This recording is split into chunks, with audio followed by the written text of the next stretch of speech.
Investigative portal KRIK has created the most comprehensive online database.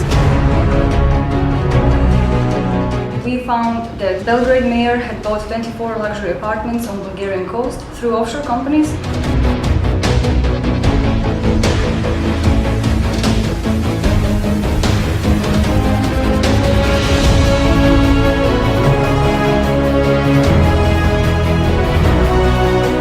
When our reporters confronted the mayor with our findings, his bodyguards and municipal police confiscated the equipment.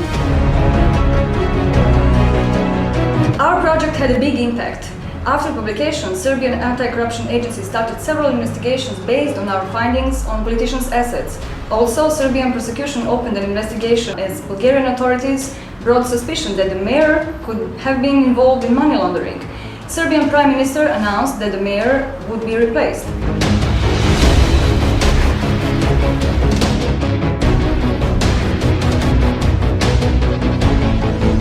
Our project of revealing assets of politicians, their hidden property and businesses is not over.